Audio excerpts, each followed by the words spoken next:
জাদুকরি লেহেঙ্গার পরিণ চাঁদের ছোট্ট একটি গ্রামে কবিতা তার সৎ মায়ের সাথে বাস করত। কবিতা একদিন ঘুমের মধ্যে স্বপ্নে দেখে সে একটা রূপকথার জগতে চলে এসেছে। আরে বাহ, কত সুন্দর একটা জায়গা এটা! এখানে তো সব কিছুই জাদুকরি। ওয়াও, গাছটা কত সুন্দর লাগছে! হ্যাঁ কবিতা, এটা একটা জাদুকরি জগৎ, আর তুমি এখন সেই জগতে আছো। কি? জাদুকরি জগৎ? আমি সত্যি সত্যি জাদুকরি জগতে এসেছি। সঙ্গীতা একটু সামনে এগিয়ে যায় আর দেখতে পায় এক অসাধারণ সুন্দর লেহেঙ্গার কাজ। আরে বাহ, এটা তো জাদুকরি লেহেঙ্গার কাজ। আমার তো পরার মতো কোনো কাপড়ও নেই। এখনই এই গাছ থেকে সুন্দর কিছু লেহেঙ্গা তুলে নিই। আরে, এটা কি? এটা ছিঁড়ছে না কেন? নিচে নেমে আয়। আরে, এটা তো আরো উপরে উঠে গেল। ঠিক তখনই কবিতার কানে তার সৎ মায়ের গলা ভেসে আসে। আরে ও রানী, আজ ঘুমাতে থাকবি নাকি? উঠে ঘরের কাজকর্ম করবি না? সব সময় কুম্ভকর্ণের মতো ঘুমায়। কবিতা তখন মনে মনে বলতে থাকে, কি সুন্দর স্বপ্ন ছিল! ইস, যদি আমি এই জাদুকরি লেহেঙ্গাগুলো নিজের হাতে ছুঁতে পারতাম। উঠবি না, নাকি এভাবেই পাগলের মতো হাসতে থাকবি? গতকালের মার খেয়েও ভুলে গেছিস নাকি? না মা, যাচ্ছি এখনই। এই বলে কবিতা কাজে লেগে যায়। ঠিক তখনই তার সৎ বোন অনন্যা ঘুম থেকে ওঠে। আরে, 10টা বেজে গেছে। আজ আমাকে শপিং এ যেতে হবে। তাড়াতাড়ি গোসল করে আসি। তারপর অনন্যা একটা ড্রেস নিয়ে কবিতাকে বলে, শোন কাজের মেয়ে, আমার এই ড্রেসটা ভালো করে আয়রন করে দে। আমি গোসল করতে চাচ্ছি। ভালো করে করবি, না হলে মাকে বলে আবার তোকে মার খাওয়াবো। এই বলে অনন্যা গোসল করতে চলে যায়। কবিতা তাড়াতাড়ি অনন্যার ড্রেস আয়রন করতে শুরু করে। আরে বাহ, অনন্যা, এই ড্রেসটা কত সুন্দর!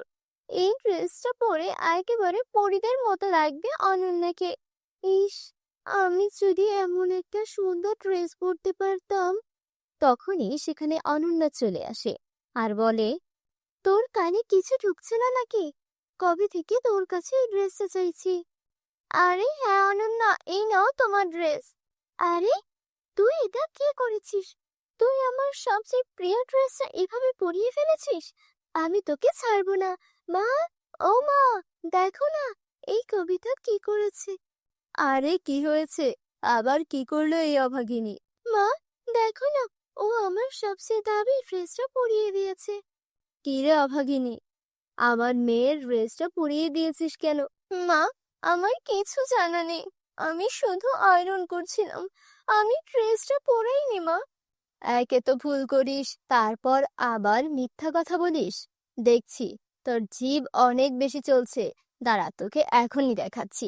এই বলে সৎমা কামিনী কবিতাকে খুব মারতে থাকে। মা, ও এমনিতেই ঠিক হবে না। যদি ওকে এখনই না তাড়ানো হয়, ভবিষ্যতে আরো বিপদ করবে। ওকে বাড়ি থেকে বের করে দাও। তুই একদম ঠিক বলেছিস। এই মেয়ে কোনো কাজেই আসে না, শুধু খেয়ে খেয়ে যাচ্ছে। চল বের হ আমার বাড়ি থেকে। মা, মা, দয়া করে আমাকে মাফ করে দিন। এই পৃথিবীতে আপনাদের ছাড়া আমার আর কেউ নেই। আমি কোথায় যাব? মা, আপনি যা বলবেন আমি তাই করব। আমাকে বের করে দিবেন না প্লিজ। মা, ওর কথায় বিশ্বাস করো না, না হলে আবারও এই ভুল করবে। ঠিক আছে, আমি তোকে এক শর্তে এই বাড়িতে থাকতে দেব। তুই বাইরে গিয়ে কাজ করবি, আর নিজের উপার্জনের টাকায় আমার মেয়ের জন্য একদম সেই রকম ড্রেস কিনে আনবি। তখনই আমি তোকে এই বাড়িতে আবার থাকতে দেব। আমি এখন কোথায় যাব? কিন্তু আমি বুঝতে পারছি না, ড্রেসটা তো আমি পরাইনি। আমি নিজ হাতে ওটা আয়রন করেছিলাম, তবে ওটা হঠাৎ করে পরে গেল কিভাবে? এখন আমি সেই রকম আরেকটা ড্রেস কোথা থেকে আনবো? কবিতা সারাদিন কাজ খুঁজে এখানে ওখানে ঘুরে বেড়ায়, কিন্তু কোথাও কাজ পেল না। এক দোকানদারের সামনে গিয়ে বলে, মালকিন, আপনার দোকানে কোনো ছোটখাটো কাজ পাবো কি? না, এখন এখানে কোনো কাজ নেই। কে জানে কাজের অজুহাতে দোকান থেকে কিছু চুরি করে পালিয়ে যাবে নাকি। তোর চেহারা তো ঠিক ভিখারিনীর মতো। চল এখান থেকে। সবার কাছ থেকেই কবিতা অপমানিত হয়। এভাবেই সন্ধ্যা নেমে আসে, আর ক্লান্ত হয়ে সে মাটিতে বসে। তীব্র ক্ষুধায় তার পেট কাঁপছে। ক্ষুধার জন্য মনে হচ্ছে পেটের মধ্যে ইঁদুর দৌড়াচ্ছে। আমার তো 1 টাকাও নেই, এখন আমি কি করব? ঠিক তখনই তার কানে মন্দিরের ঘন্টার শব্দ আসে। লাখ লাখ ধন্যবাদ ভগবান, তুমি আমার খাবারের ব্যবস্থা করেছো। তারপর ববিতা মন্দিরে গিয়ে কিছু প্রসাদ নেয়, আর এক গাছের নিচে বসে খেতে শুরু করে। সে প্রথম লোকমাতে মুখে তুলতেই যাচ্ছিল, তখনই বৃদ্ধ ভিখারি এসে বলে, মেয়ে, আমি অনেক দিন ধরে কিচ্ছু খাইনি, আমি খুব ক্ষুধার্ত, একটু খেতে দে মা, তোর দোয়া লাগবে, আমাকে সাহায্য কর মা। মা, এই নিন, এই খাবার আপনি খান, বেঁচে থাক মা, ভগবান যেন তোমার সব সময় সাহায্য করে। এই করে বৃদ্ধ ভিখারিনী চলে যায়। কবিতা মন খারাপ করে হাঁটতে শুরু করে। তখনই সে দেখতে পায় এক হরিণী তার আশেপাশে লাফাচ্ছে। আমার কেন যেন মনে হচ্ছে হরিণীটা যেন আমাকে কিছু বলতে চাইছে। প্রিয় হরিণী, শান্ত হও, বলো আমি কিভাবে তোমার সাহায্য করতে পারি। এই শুনে হরিণী চলে যেতে শুরু করে। ওহ, বুঝেছি, তুমি আমাকে কোথাও নিয়ে যেতে চাইছো। ঠিক আছে, আমি প্রস্তুত, চলো। হরিণী তাকে এক আশ্চর্য গাছের কাছে নিয়ে যায়। গাছটি থেকে এক আশ্চর্য রোশনি বের হতে থাকে। দেখতে দেখতে সেই গাছটি জাদুকরি লেহেঙ্গার কাছে রূপান্তরিত হয়, আর হরিণীটি এক সুন্দর পরীতে রূপ নেয়। ভয় পেও না কবিতা, তুমি এবার স্বপ্ন দেখছো না, এটা বাস্তব। কি? আমার স্বপ্নের জাদুকরি লেহেঙ্গা? এটা সত্যি কিভাবে হতে পারে? হ্যাঁ কবিতা, যারা সৎ, ভালো মন নিয়ে স্বপ্ন দেখে তাদের স্বপ্ন একদিন সত্যি হয়। তুমি সব সময় অন্যদের সাহায্য করেছো, আর যারা অন্যকে সাহায্য করে তাদের সাহায্য করতেই আমরা কোনো না কোনো রূপে ফিরে আসি। কবিতা, জাদুকরি গাছটা অদৃশ্য হওয়ার আগে তুমি তোমার জন্য একটি সুন্দর লেহেঙ্গা নিয়ে নাও। কিন্তু পরে আমি এই লেহেঙ্গাটা নিতে পারি না, আমার বোন অনন্যার জন্য ঠিক এমনই একটা লেহেঙ্গা দরকার। ওর প্রিয় লেহেঙ্গাটা আমার ভুলে পড়ে গিয়েছিল। সাদাসিধে কবিতা, সেই ড্রেসটা তুমি পরাওনি। তুমি যখন সেটা আয়রন করে দিয়ে অনন্যাকে পরতে দিয়েছিলে, ঠিক তখনই সে ওটা পাল্টে দিয়েছিল, যাতে সে তোমাকে বাড়ি থেকে বের করে দিতে পারে। কি? অনন্যা আমার সঙ্গে এমন করলো কেন? চিন্তা করো না, সব ঠিক হয়ে যাবে। এই নাও অনন্যা ড্রেস। এখন তুমি গাছ থেকে নিজের জন্য একটা সুন্দর লেহেঙ্গা নিয়ে নাও। তারপর কবিতা লেহেঙ্গা নিয়ে করিকে ধন্যবাদ জানায়। ধন্যবাদ জানিয়ে বাড়ি ফিরে আসে। তুই কোথা থেকে এলি? তোর হাতে এত সুন্দর লেহেঙ্গা কোথা থেকে এলো? অনন্যা, এই লেহেঙ্গা আমার, এটা আমাকে জাদু করে পরিয়ে দিয়েছে। আর এই নাও তোমার ড্রেস। মা, দেখো তো, এটা কোথা থেকে যেন চুরি করে এনেছে। না অনন্যা, এমনটা বলো না, আমি সত্যি বলছি, এটা আমাকে জাদু করে পরিয়ে দিয়েছে। ভালো, আমাকে দে তাহলে লেহেঙ্গাটা, আমি এটা পরবো। না অনন্যা, তুমি এটা পরতে পারবে না। তুই আমায় আটকাবি? এই বলে অনন্যা লেহেঙ্গা পরে নেয়। মা, অনন্যাকে থামান, না হলে বড় বিপদ হয়ে যাবে যে। আর তখনই ভিতর থেকে অনন্যার চিৎকার আসে। মা, মা, আমার মুখ সাদা থেকে কালো হয়ে গেল। এটা এই লেহেঙ্গার কারণে। এখন এটা আমার শরীর থেকেও সরছে না। মা, কিছু করো।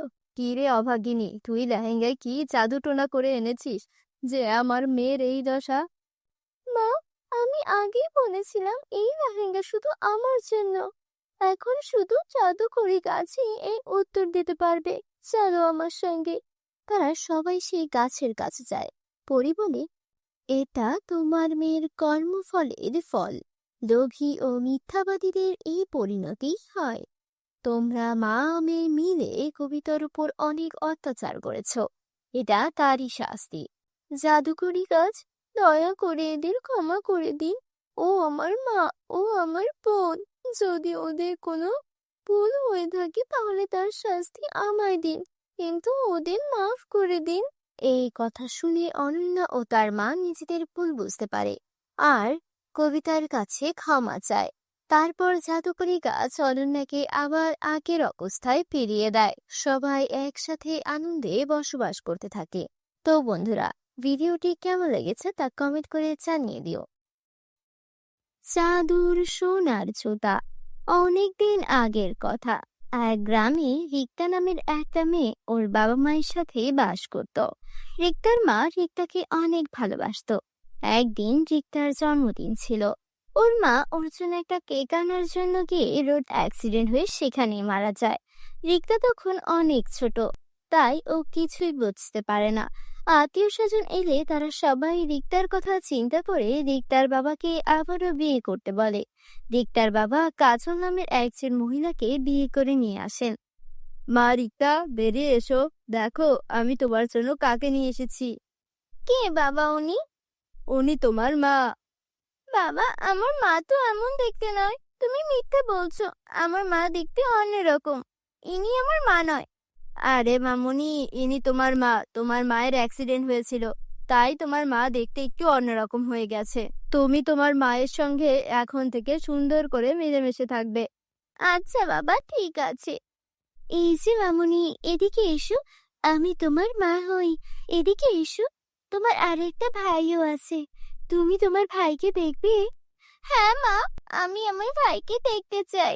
আচ্ছা, তোমার ভাই একটু হাসপাতালে আছে, একটু অসুখ হয়েছে তো 2 দিন পর আসবে। রিক্তার বাবার সামনে রিক্তার সৎ মা কাজল রিক্তার সঙ্গে ভালো আচরণ করত। ওকে মজার মজার খাবার রান্না করে খাওয়াতো। ওকে একদম নিজের মেয়ের মতোই ভালোবাসতো। 2 দিন পর রাজু আসে রিক্তাদের বাড়িতে। রাজু এসে রিক্তার সঙ্গে খারাপ আচরণ করতে শুরু করে।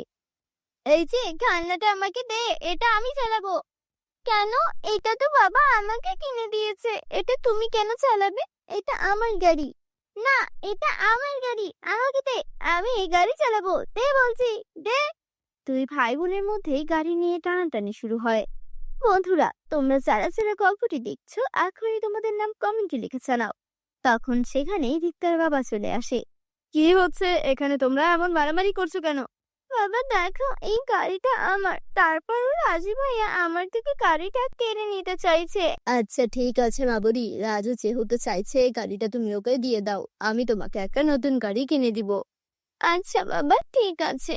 তার কয়েকদিন পর শহরে একটা বড় কাজের উদ্দেশ্যে রিক্তার বাবার বাইরে যেতে হয়। যাওয়ার আগে সে রিক্তাকে ও তার মাকে ডেকে বলে, শোনো মামুনি, তুমি তোমার মায়ের কাছে থাকবে, আমি তোমার জন্য টাকা পাঠাবো, আর তোমার যা খেতে ইচ্ছে করবে সব তোমার মা তোমাকে বানিয়ে দিবে। তোমার মায়ের সঙ্গে থাকতে তোমার কোনো অসুবিধা হবে না তো?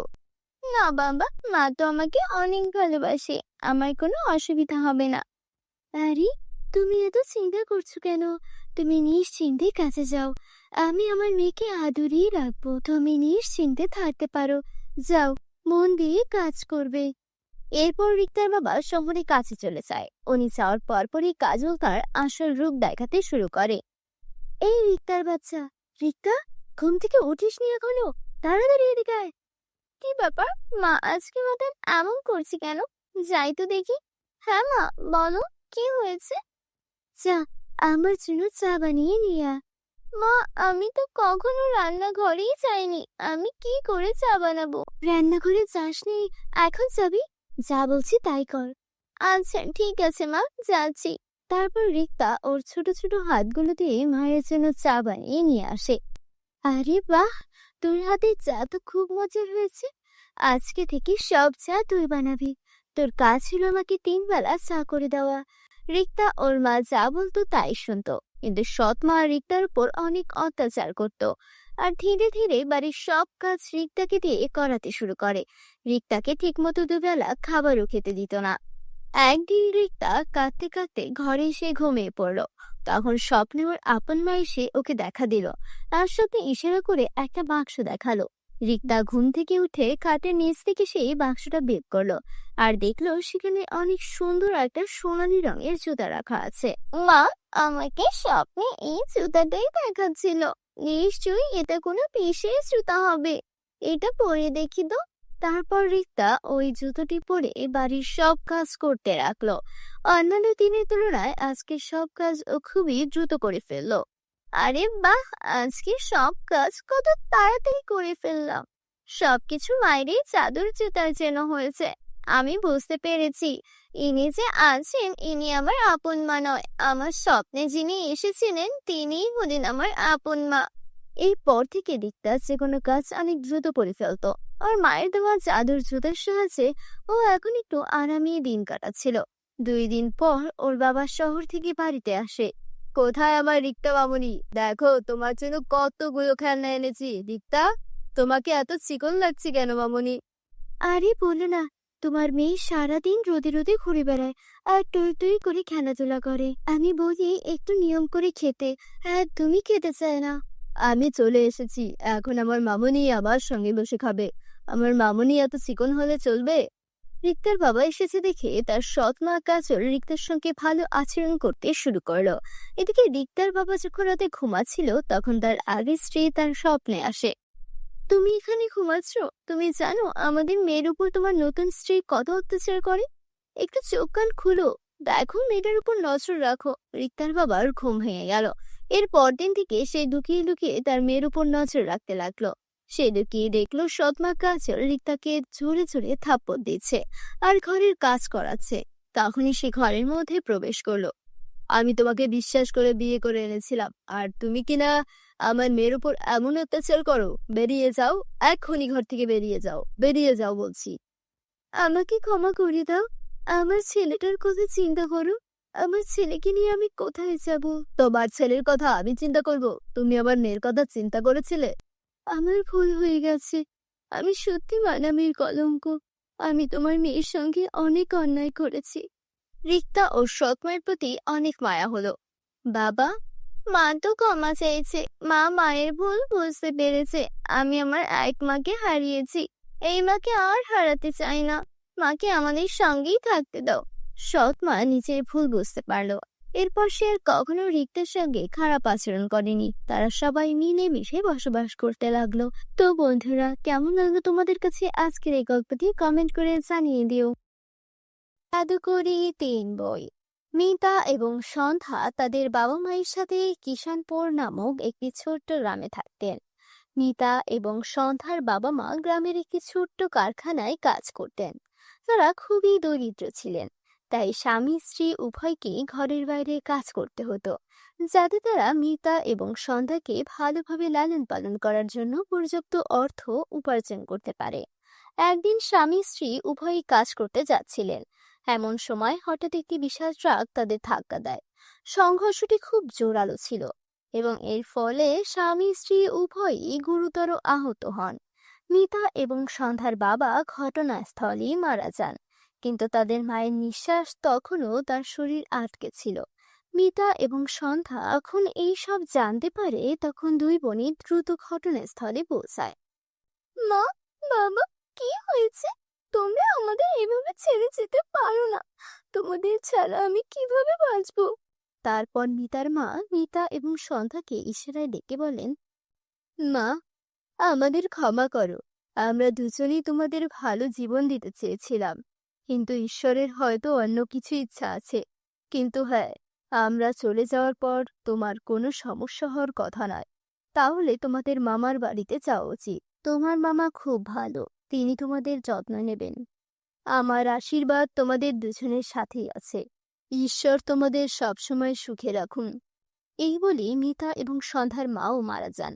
দুই বোনই তাদের ভাগ্যের জন্য অনেক কাঁদে এবং তারপরও কোনোভাবে অন্যদের সাহায্যে তারা তাদের বাবা মায়ের শেষকৃত্য করে এবং তাদের বাড়িতে আসে। বন্ধুরা, তোমরা যারা যারা গল্পটি দেখছো তোমাদের নাম কমেন্টে লিখে জানাও, কারণ তোমাদের নাম দিয়েই তৈরি হবে আমাদের পরবর্তী কার্টুন ভিডিও। দিদি, কি হয়েছে? বাবা মা ছাড়া আমরা কিভাবে বাঁচবো? আমি যদি তাদের সাথে মারা যেতাম তাহলেই ভালো হতো। সন্ধ্যা মা চেয়েছিলেন আমাদের চোখের যেন জল না আসে, আমাদের যেন কোনো সমস্যা না হয়। তাই তাদের আত্মার শান্তির জন্য আমাদের খুশি থাকতে হবে এবং এখন আমাদের মামার বাড়ি যেতে হবে। এরপরেই দুজনেই তাদের জিনিসপত্র একটি ব্যাগে ভরে তাদের মামার বাড়ি চলে যায়। দুই বোনই তাদের মামার বাড়ি যাচ্ছিল। পথে তারা বিভিন্ন রঙের তিনটি বই দেখতে পায়। একটি বই সবুজ, একটি নীল এবং একটি লাল। তিনটি বই খুব নতুন এবং সুন্দর দেখাচ্ছিল। দিদি, এই দেখো, এই তিনটি বই রাস্তায় এভাবে পড়ে আছে। মনে হচ্ছে কেউ এখানে রেখে গেছে। যাই হোক, এই বইগুলো দেখতে খুবই ব্র্যান্ডেড। তাদের দাম নিশ্চয়ই খুব বেশি, তাই না? হ্যাঁ, তুমি একেবারে ঠিক বলেছ। তিনটি বই খুব নতুন এবং ব্র্যান্ডেড দেখাচ্ছে। আমি জানি না এগুলি কার, কে এখানে এগুলো রেখে গেছে। দিদি, এখানে কেউ দেখা যাচ্ছে না। আমরা এই তিনটি বই আমাদের ব্যাগে রাখি। না সন্ধ্যা, এটা করা পাপ, কিন্তু হ্যাঁ, তুমিও ঠিক বলেছো। যদি এই বইগুলো এখানে এভাবে পড়ে থাকে তাহলে কোনো চোর এখান থেকে অবশ্যই চুরি করে নিয়ে যাবে। আমরা এগুলো আমাদের সাথে নিয়ে যাচ্ছি। কে জানে, তাদের মালিক হয়তো এগুলো খুঁজে পেয়েছে। এরপর মিতা তার ব্যাগে তিনটি বই রাখে, কিন্তু দুই বোনই জানতো না যে ওই তিনটি বই সাধারণ বই নয়, বরং তাদের কাছে জাদুকরি বই আছে। কিছুক্ষণের মধ্যেই দুই বোনই তাদের মামার বাড়িতে পৌঁছে যায়। তাদের মামার কাছে সবকিছু খুলে বলে। তার বোনের মৃত্যুর সংবাদ শুনে তার মামার খুবই খারাপ লাগে। সে খুব কাঁদে। আমি এখনো বিশ্বাস করতে পারছি না যে দিদি আমাদের ছেড়ে চলে গেছে। কিন্তু তোমরা দুজনেই চিন্তা করো না, দিদি আমাকে তোমাদের দায়িত্ব দিয়েছে। আমি তোমাদের দুজনেরই ভালো যত্ন নেব। তোমরা আমার মেয়ে দিবার মতো ভালো জীবনযাপন করবে। ধন্যবাদ মামা। হয়তো সেই কারণেই মা তোমার কাছে আসতে বলেছে। তারপরে মামি বলেন, হ্যাঁ, তোমার মা মনে করেন যে এই বাড়িটি কোনো ঘর নয়, একটি এতিমখানা। তাই দিয়ে তোমাদের সবাইকে এখানে পাঠিয়েছে। তোমার জিভ নিয়ন্ত্রণ করো। তুমি আমার মৃত বোনের কথা বলছো। আর হ্যাঁ, এখান থেকে মিতা আর সন্ধ্যা কোথাও যাবে না। তুমি এখানেই থাকবে। আমি কাল সন্ধ্যায় শহরে যাচ্ছি, কিন্তু তোমাকে তাদের দুজনেরই ভালো করে যত্ন নিতে হবে। আমি চাই না দিদি চলে যাওয়ার পর তাদের কোনো সমস্যা হোক। সেই সময় মিতা সন্ধ্যার মামি অর্থাৎ মোহিনী কিছু বলেন না, কিন্তু তার স্বামী চলে যাওয়ার পর তিনি দুই বোনকে তার ঘরে ডেকে বলেন, তোমরা দুজনেই মনোযোগ দিয়ে শোনো। এটা কোনো এতিমখানা নয় যেখানে তোমরা মাথা উঁচু করে এসেছো। এখানে থাকতে চাইলে তোমাদের কাজ করতে হবে। তোমাদের দুই বোনকে সকালের নাস্তা থেকে শুরু করে রাতের খাবার, কাপড়, বাসনপত্র এবং ঘর পরিষ্কার পরিচ্ছন্নতা পর্যন্ত ঘরের সমস্ত কাজ করতে হবে। তোমাদের দুই বোনকে রান্নাঘরের দেখাশোনা করতে হবে। মিতা রান্না করবে আর ঘর পরিষ্কার করবে তোমার ছোট বোন। চিন্তা করো না মামি, আমি একাই সব কাজ করতে পারবো। সন্ধ্যা এখনো ছোট, সে এত কাজ করতে পারবে না। সে ঘরের কাজকর্মও জানে না। সে খাবার খেতে জানে, ঠিক যেভাবে খায় সেও একইভাবে কাজ করবে। তার মামার স্বভাব থেকে দুই বোনই ভেবেছিল যে তারা ভালোভাবে জীবনযাপন করতে পারবে, কিন্তু যা হয় তার ঠিক বিপরীত।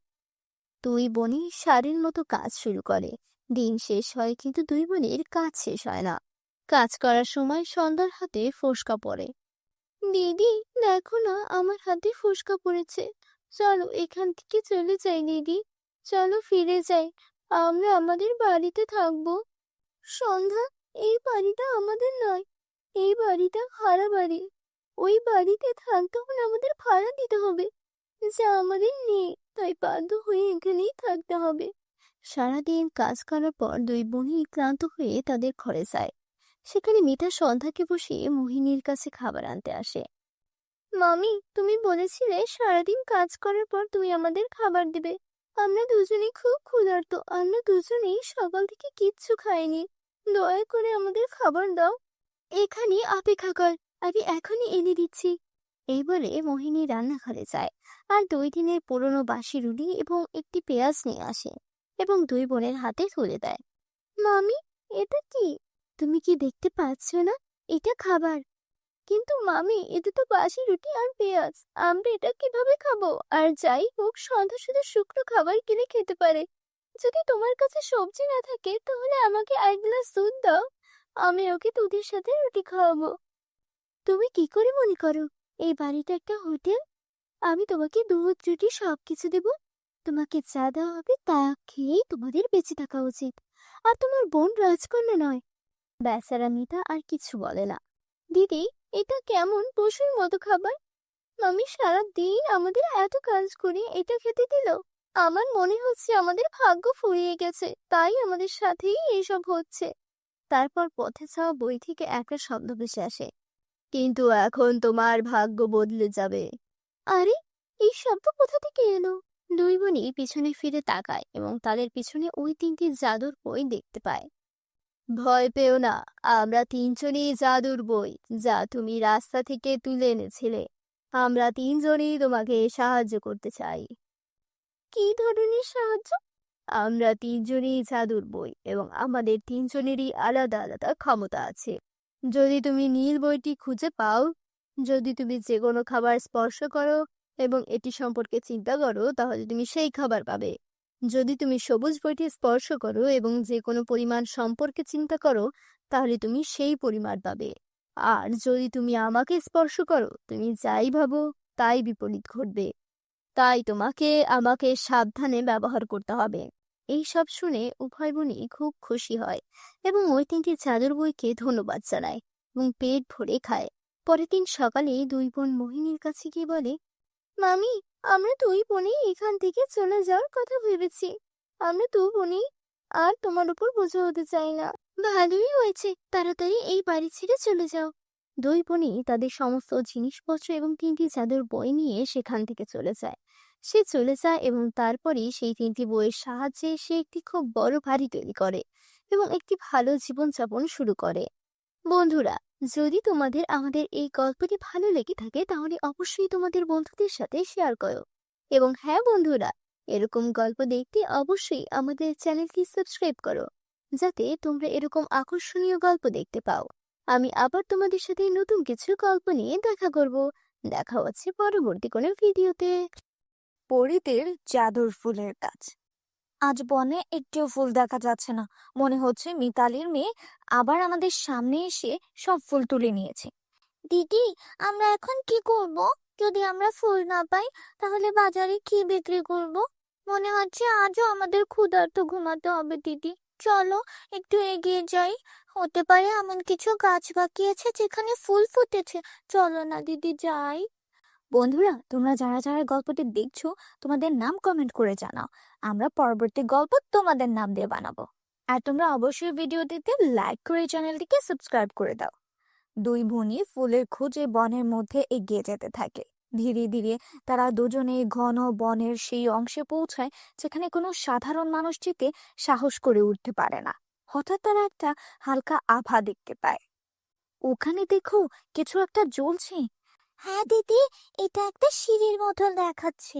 এটা খুব সুন্দর। চলো দিদি যাই, ওখানে আমরা কাছে গিয়ে দেখি। চলো না দিদি। না, আমার এখানে ভালো লাগছে না। এই জঙ্গলে কেউ আসে না বা যায়ও না, এবং এই উজ্জ্বল সিঁড়িটি অবশ্যই কোনো না কোনো জাদু। চলো এখান থেকে ফিরে যাই, আমার এখানে ভয় করছে। প্লিজ দিদি, একবার গিয়ে দেখি। আমরা তো কিছু করব না, আমরা শুধু দেখবো এবং ফিরে আসবো। প্লিজ দিদি, প্লিজ রাজি হও, প্লিজ যাই না ওখানে। অবশেষে রিমা রাজি হয় এবং দুই বোন ধীরে ধীরে উজ্জ্বল সিঁড়ির দিকে এগিয়ে যায়। কাছে পৌঁছানোর সাথে সাথে তারা দুজনেই অবাক হয়ে যায়। সেই সিঁড়িটি আকাশের দিকে বাতাসে উপরে উঠছিল, এবং তাও স্বপ্নের মতো জ্বলন্ত আলো দিয়ে তৈরি। সেই সিঁড়ি থেকে একটি দুর্দান্ত আলো বেরিয়ে আসছিল। এটা সত্যি আকাশে উপরে উঠছে, কিন্তু এটি কোথায় যাচ্ছে? তারা দুজনেই এই কথা ভাবছিল। হঠাৎ তাদের কানে পায়েলের শব্দ প্রতিধ্বনিত হয়।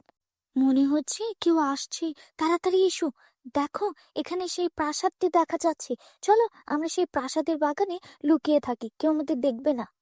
হ্যাঁ দিদি, তাড়াতাড়ি এসো। চলো আমরা ওই প্রাসাদের পেছনে যাই। তারা দুই বোন প্রাসাদের কাছে বাগানে গিয়ে একটি বড় গোলাপ গাছের আড়ালে লুকিয়ে পড়ল। গাছের পাতার ফাঁক দিয়ে তাকিয়ে তারা দেখতে পেল আকাশ থেকে নেমে আসা সিঁড়িতে দুটি অতি সুন্দরী পরী ধীরে ধীরে নেমে আসছে। তাদের পোশাক ছিল মুক্তা আর রেশমের তৈরি। তাদের চুলে ছিল একটা জাদুকরি চকচকে ভাব, এবং তাদের পিঠে ছিল সুন্দর সোনালি ডানা। দুজনেই দেখতে খুব সুন্দর এবং খুব মায়াবী। দেখো চন্দ্রিকা, আজ সূর্যের আলো কত সুন্দর দেখাচ্ছে।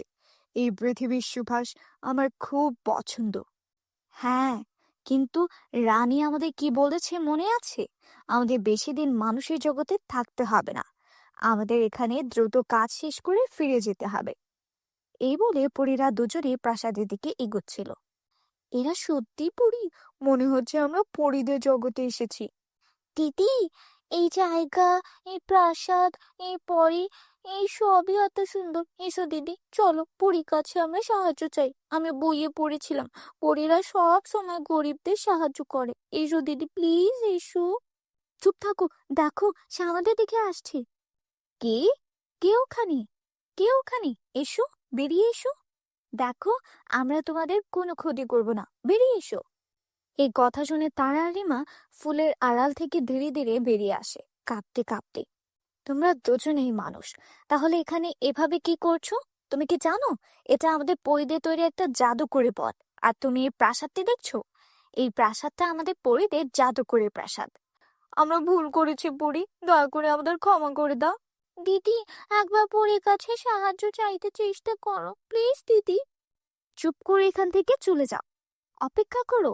শোনো, তুমি কি আমাদের কিছু বলতে চাও? বলো, তুমি কি বলতে চাও? পরি, আমরা দুই বোন এতিম। এই পৃথিবীতে আমাদের কেউ নেই। আমরা কোনোভাবে জঙ্গল থেকে ফুল তুলে মন্দিরে বিক্রি করে বেঁচে থাকার চেষ্টা করি। কিন্তু গত কয়েকদিন ধরে মিতালি নামের একটি মেয়ে আমাদের সামনে এসে জঙ্গলের সব ফুল তুলে নেয়, যার কারণে আমরা কিছুই আয় করছি না। আমরা 2 দিন ধরে কিছুই খাইনি। তুমি কিভাবে জানো যে মিতালি জঙ্গল থেকে সব ফুল তুলে এনেছে? পরি, আমরা তা জানি না, কিন্তু মিতালি কয়েকদিন আগে আমাদের হুমকি দিয়েছিল যে যদি আমরা মন্দিরের বাইরে ফুল বিক্রি বন্ধ না করি তাহলে সে জঙ্গল থেকে সব ফুল চুরি করবে, যাতে আমরা আর কখনো ফুল বিক্রি করতে না পারি। কি? এর মানে মিতালি জঙ্গলের সুন্দর গাছগুলোতে ওষুধ ব্যবহার করেছিল, যাতে এই গাছগুলো আর কখনো ফুল না ফোটাতে পারে। এর মানে হলো রানী মায়ের সন্দেহ একেবারেই সঠিক ছিল। এই সবই সেই দুষ্ট মেয়েটি করেছে। আচ্ছা, তোমরা দুই বোন চিন্তা করো না, আমরা পরীরা সবসময় ভালো মানুষকে সাহায্য করি। তুমি কি এই প্রাসাদে দেখো? এই প্রাসাদের ভেতরে যাও এবং যত খুশি সোনা রূপা নিয়ে যাও। না পরী, আমরা সোনা রূপা চাই না। আমরা শুধু প্রতিদিন তাজা ফুল বিক্রি করতে চাই। আমরা এতেই বেঁচে থাকবো, কারণ আমাদের মা সব সময় কঠোর পরিশ্রম করে জীবিকা নির্বাহ করতে শিখিয়েছেন, এবং আমরা দুই বোনই আমরা আমাদের কঠোর পরিশ্রম করে জীবনযাপন করতে চাই। যদি তুমি আমাকে কিছু দিতে পারো, তাহলে আমাকে একটি সুন্দর গাছ দাও পরী। হ্যাঁ পরি, দিদি একেবারে ঠিক বলছে। ও বাহ, তুমি খুব ভালো আর তোমার মনও খুব ভালো। এই প্রাসাদের প্রথম গেটে তুমি একটি খুব সুন্দর জাদুকরি ফুলের গাছ পাবে। এই ফুলগুলো কখনো স্নান হবে না এবং কখনো শেষ হবে না। তুমি এটা নিয়ে তোমার উঠোনে লাগাও, তোমরা কখনোই ফুলের অভাব হবে না। আর দূর দূরান্ত থেকে মানুষ তোমাদের ফুল কিনতে আসবে। তোমাকে অনেক ধন্যবাদ পরী। এই বলে দুই বোনে ওই জাদুকরি প্রাসাদের প্রথম গেটের কাছে যায়। তারপর তারা দেখতে পায় যে সেখানে একটি খুব সুন্দর ফুলের গাছ লাগানো হয়েছে এবং কাছে প্রচুর সোনা রূপার মুদ্রা রাখা আছে। তারপর হঠাৎ সোনা রূপার মুদ্রা থেকে একটি আওয়াজ ভেসে আছে। আরে, এটা কি? তুমি কি এই সাধারণ গাছটিকে তোমার সাথে নিয়ে যাচ্ছ? আরে, যদি তোমাকে এটা নিতেই হয় তাহলে আমাদেরও তোমার সাথে নিয়ে যাও। আমরা ওই জাদুকরি প্রাসাদের জাদুকরি মুদ্রা। আমরা তোমার দারিদ্র্য চিরতরে শেষ করতে পারি, আর আমরা তোমাকে এত ধনী করতে পারি যে তুমি তোমার পুরো জীবন আরামে কাটাতে পারো। চলো, আমাকে তাড়াতাড়ি তোমার সাথে নিয়ে যাও। না না, আমরা টাকা চাই না। এই কথা বলার পর দুই বোনই ঐন্দ্রজালিক প্রাসাদ থেকে একটি গাছ বের করে এবং পরীকে ধন্যবাদ জানিয়ে তাদের বাড়িতে ফিরে আসে এবং ঐন্দ্রজালিক প্রাসাদের গাছগুলো তাদের বাড়ি উঠোনে লাগায়। পরের দিন সকালে যখন সে ঘুম থেকে উঠে, সে দেখে যে ঐন্দ্রজালিক প্রাসাদটি একটি গাছে পরিণত হয়েছে এবং এতে খুব সুন্দর এবং আশ্চর্যজনক ফুল ফুটেছে, যার সুবাস দূর দূরান্তে ছড়িয়ে পড়েছে। দিদি, এই ফুলটি খুব সুন্দর। এর আগে আমি কখনো এমন ফুল দেখিনি। হ্যাঁ তারা, আমিও আমার জীবনে এত সুন্দর ফুল আগে দেখিনি। এরপর দুই বোনই ফুলগুলো তুলে বিক্রি করতে যায়। কিছুক্ষণের মধ্যেই তারা সব ফুল বিক্রি হয়ে যায়। অন্যদিকে এখন মিতালির কাছ থেকে কেউ ফুল কেনে না। এটা দেখে মিতালি খুব ঈর্ষান্বিত হয়। এভাবেই দিন কেটে যায়। সিতারার ফুল কয়েকদিনের মধ্যে পুরো গ্রামে বিখ্যাত হয়ে যায়। এখন অন্য গ্রাম থেকে মানুষ তারার ফুল কিনতে শুরু করেছে, কারণ তারা ফুলগুলো খুব সুন্দর এবং মনোমুগ্ধকর। কিন্তু কেউ মিতালির ফুল কিনে না। রিমা এবং তারার ফুলের মধ্যে এত বিশেষ কি যে সবাই তার কাছে ফুল কিনে? সেই আশ্চর্যজনক ফুলের গাছটি কোথা থেকে পেলো? আমাকে খুঁজে বের করতে হবে। তারপর মিতালি রিমাকে সেই ফুল সম্পর্কে সবকিছু প্রকাশ করতে বাধ্য করে। তাই এইসব ঘটছে পরি জাদুর প্রাসাদের ফুলের কারণে। আমাকেও সেখানে যেতে হবে এবং একই রকম একটি গাছ আনতে হবে। এই ভেবে মিতালি ও পরিজগতে নির্মিত জাদুর প্রাসাদে পৌঁছে যায় এবং সে সরাসরি জাদুর প্রাসাদে প্রবেশ করে। বাহ! সেই বুকারিমা বলেছিল যে আমি এখানে একটি ফুলের গাছ পাবো, কিন্তু এখানে প্রচুর সোনা এবং রূপা আছে। আমি এখান থেকে সমস্ত সোনা এবং রূপা নিব এবং এই পৃথিবীর সবচেয়ে ধনী ব্যক্তি হয়ে উঠবো। কেউ এখানে আসার আগে আমি দ্রুত সমস্ত সোনা এবং রূপা সংগ্রহ করে চলে যাই, কেউ দেখবে না। এরপর মিতালি সব সোনা রূপা একটা বস্তায় ভরে সেখান থেকে চলে যাওয়ার জন্য প্রস্তুত হয়।